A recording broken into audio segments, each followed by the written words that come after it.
శ్రీకృష్ణ జన్మాష్టమి వేడుకలను ఉస్మానియా యూనివర్సిటీలో యాదవ సంఘం విద్యార్థి నాయకుడు సైదులు ఆధ్వర్యంలో ఘనంగా నిర్వహించారు. ఈ కార్యక్రమానికి ముఖ్య అతిథులుగా మాజీ ఎమ్మెల్యే జైపాల్ యాదవ్, మాజీ కార్పొరేషన్ చైర్మన్ బాలరాజ్ యాదవ్లు పాల్గొన్నారు. ప్రతిష్టాత్మకమైన యూనివర్సిటీలో శ్రీకృష్ణుని జన్మదిన వేడుకలు జరపడం సంతోషకరమన్నారు. శ్రీకృష్ణుడి గీతా సారాంశాన్ని ప్రతి ఒక్కరికి చేరే విధంగా ప్రయత్నించాలని తెలిపారు. దశావతారంలో శ్రీకృష్ణుడు అవతారం ముఖ్యమైనదని, ఆయనను స్ఫూర్తిగా తీసుకొని ప్రతి ఒక్కరూ ముందుకు సాగాలన్నారు. అనంతరం ఆర్ట్స్ కళాశాల వద్ద ఏర్పాటు చేసిన ఉట్టి కార్యక్రమంలో విద్యార్థులు ఉత్సాహంగా పాల్గొన్నారు.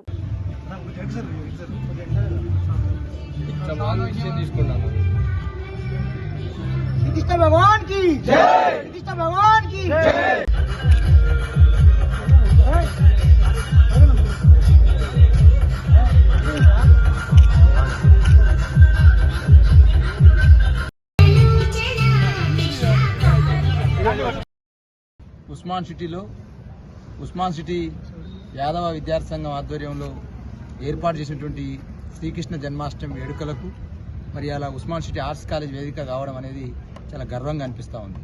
ఈ కార్యక్రమానికి మరి రాజకీయాల్లో సుదీర్ఘ అనుభవం ఉన్నటువంటి మా మాజీ ఎమ్మెల్యే జైపాల్ యాదవ్ గారు, విద్యావంతుల వేదిక సంబంధించినటువంటి అధ్యక్షుల వారు చిలకాని వెంకన్న యాదవ్ గారు, అదేవిధంగా అనేక మంది మిత్రులు ఇందులో భాగస్వామ్యం కావడం చాలా శుభపరిణామం. ఇలా ప్రపంచానికే కాదు, దేశానికే కాదు, మరి ఇలా అన్ని వర్గాలు, అన్ని కులాలు, అన్ని మతాలన్నీ కలిసి ఉండాలని, సమాజం అంతా ఒక ఐక్యతతోని, ఒక అన్ని సమభావంతో బతకాలనేటువంటి ఆలోచన విధానాన్ని ఈ సమాజానికి అందించింది భగవద్గీత.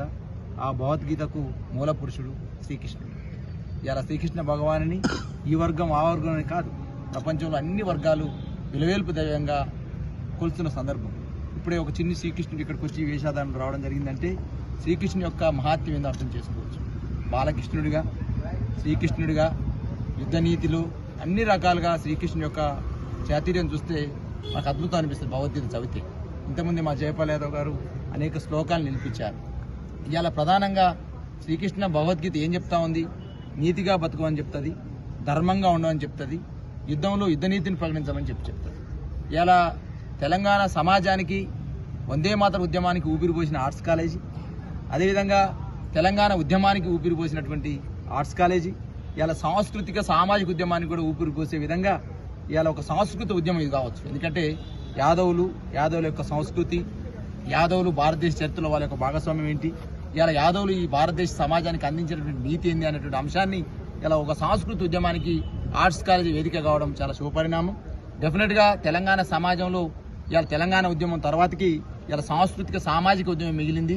ఆ సామాజిక ఉద్యమంలో యాదవులు కూడా రేపు భవిష్యత్తులో కీలక పాత్ర పోషించే విధంగా ఈ శ్రీకృష్ణ జన్మాష్టమే కావచ్చు, అదేవిధంగా అన్ని రకాల ఉట్ల పండుగ లాంటి కార్యక్రమాలు కావచ్చు, ఈ కార్యక్రమాలు అనేవి సదర్ లాంటి కార్యక్రమాలు అనేవి ఒక భాగస్వామ్యం కావాలని తెలియజేస్తా ఉన్నా. ఎందుకంటే ఈ సామాజిక ఉద్యమాలే ఇలా ఈ యొక్క తెలంగాణ ఆర్థిక సంపత్తికి ఈ పురోగతి చేస్తుంది. ఇలా డెఫినెట్గా తెలంగాణ ఉద్యమంలో ఎట్లయితే సామాజిక వర్గాలుగా మేమందరం భాగస్వామ్యమై ఇలా తెలంగాణ రాష్ట్రాన్ని సాధించుకున్నాము, రేపు భవిష్యత్ తెలంగాణలో కూడా ఈ సామాజిక ఉద్యమాలకు ఇలా ఆర్ట్స్ కాలేజీ వేదిక కావడం అనేది చాలా సుపరిణామం. మీరందరిని కూడా నేను అభినందిస్తా ఉన్నా. మీరందరూ కూడా భవిష్యత్తులో ఈ సామాజిక ఉద్యమాల్లో భాగస్వామ్యం కావాలి.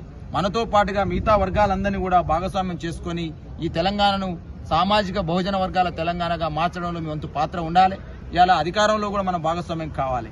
అదేవిధంగా శ్రీకృష్ణ భగవాన్ చెప్పినట్టు ఏదైతే నీతి బోధించడమో ఇలా సమాజంలో కూడా అటువంటి నీతిని బోధించే విధంగా యాదవులు అటువంటి పాత్రను పోషించాల్సిన అవసరం ఉంది. ఇలా ప్రధానంగా యాదవులు చూస్తూ ఉంటే ఇలా భారతదేశ వ్యాప్తంగా నిన్ననే ఇండియా ఏ జట్టు ఆడింది, మహిళా జట్టు. ఏ జట్టుకు నాయకత్వం వహించింది ఎవరు? రాధా యాదవ్ గారు. అదేవిధంగా ఇలా ఈ T20కి నాయకత్వం వహించింది ఎవరు? సూర్యకుమార్ యాదవ్ గారు. నిన్న ఇవాళ ఒక రెజ్లింగ్ యాత్ర వచ్చింది ఇవాళ పెద్ద ఎత్తున. ఇవాళ 120 మంది యాదవులు ఆ రోజు 5 నుంచి 6,000 మంది ఉన్నటువంటి సైనికులను ఎదుర్కొని సుమారు 1,300 మందిని చంపి ఇవాళ పెద్ద ఎత్తున దేశం యొక్క కాపాడంలో, ఆ రోజు చైనా భారత్ యుద్ధంలో కాపాడంలో యాదవులు ప్రముఖ పాత్ర పోషించారు. ఇలా హర్యానాలో మల్ల యోధులు ఉన్న సందర్భం కనపడతా ఉంది. అనేక మంది ముఖ్యమంత్రులు ఈ రాష్ట్రానికి అందించినటువంటి కులం యాదవ్ కులం. కాబట్టి అటువంటి గొప్ప కులంలో శ్రీకృష్ణుడు భగవానుడు జన్మించడం, ఆ శ్రీకృష్ణ భగవానుడు ప్రజలందరికీ ఎలవేలుపు దైవంగా ఉండడం, మరి ఆ ఎలవేలుపు దైవమైనటువంటి శ్రీకృష్ణ భగవాన్ యొక్క జయంతి ఉత్సవాలను ఇవాళ ఉస్మాన్ సిటీలో మా యాదవ విద్యార్థి సంఘం జరుపుకోవడం చాలా శుభపరంగా పరిస్తూ ఇవాళ తెలంగాణ సమాజానికే కాదు ప్రపంచవ్యాప్తంగా ప్రజలందరికీ కూడా శ్రీకృష్ణాష్టమి జన్మదిన వేడుకల సందర్భంగా శుభాకాంక్షలు తెలియజేస్తున్నాను. మీ డాక్టర్ దూదిమెట్ల బాలరాజ్ యాదవ్, మాజీ కార్పొరేషన్ చైర్మన్, తెలంగాణ రాష్ట్రం.